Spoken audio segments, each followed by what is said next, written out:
Selamat pagi teman-teman. Kembali bersama Ariel Kurnaidi.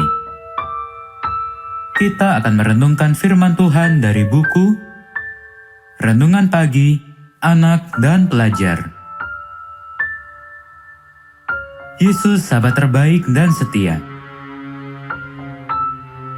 Yang disusun oleh Pastor Dr. Marolop Sagala. Mari kita awali dengan doa. Bapa di sorga, kami akan belajar firman-Mu. Tolong kami supaya firman-Mu menjadi pedoman dalam hidup kami hari ini. Dalam nama Tuhan Yesus kami berdoa. Amin. Hari ini, tanggal 28 April, judul renungan kita, Orang Farisi menggerutu karena Yesus makan di rumah orang berdosa. Ayat hafalan, Matius pasal 9 ayat 11. Pada waktu orang Farisi melihat hal itu, berkatalah mereka kepada murid-murid Yesus, "Mengapa gurumu makan bersama-sama dengan pemungut cukai dan orang berdosa?"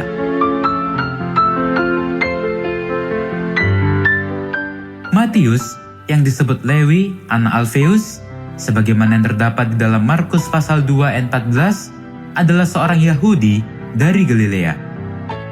Matius disebut pemungut cukai karena dia bekerja di rumah cukai di kota Kapernaum. Orang-orang Yahudi lainnya, teristimewa orang-orang Farisi dan ahli Taurat, tidak senang kepada orang Yahudi yang bekerja di rumah cukai. Mereka menyebut bahwa orang Yahudi yang bekerja di rumah cukai itu adalah orang berdosa. Yesus memanggil Matius menjadi pengikutnya ketika Yesus melihat Matius duduk di rumah cukai. Ketika Matius duduk di rumah cukai, lalu ia berkata kepadanya, "Ikutlah aku." Maka berdirilah Matius dan mengikut dia. Sebagaimana yang tertulis di dalam kitab Matius pasal 9 ayat 9.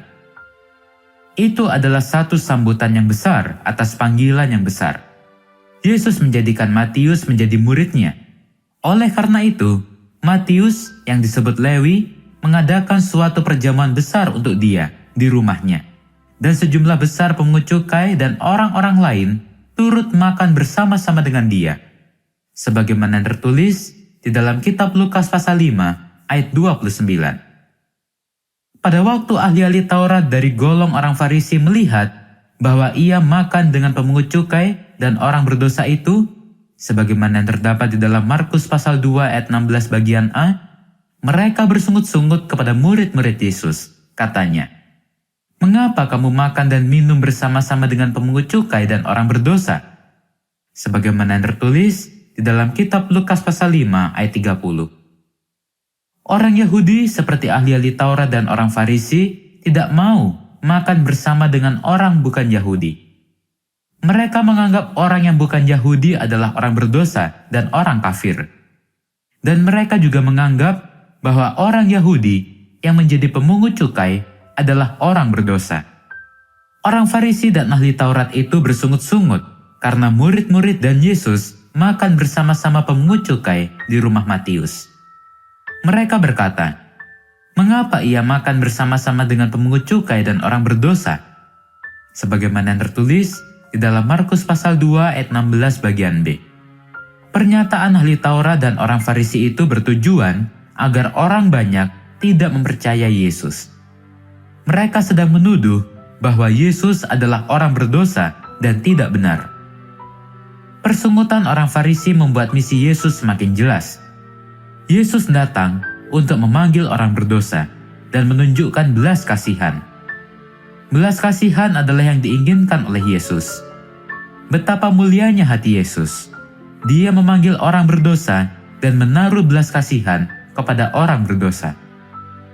Mari kita akhiri dengan doa.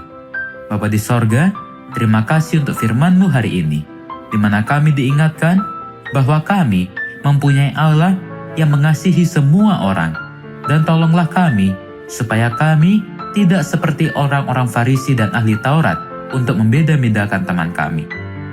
Di dalam nama Tuhan Yesus kami berdoa. Amin.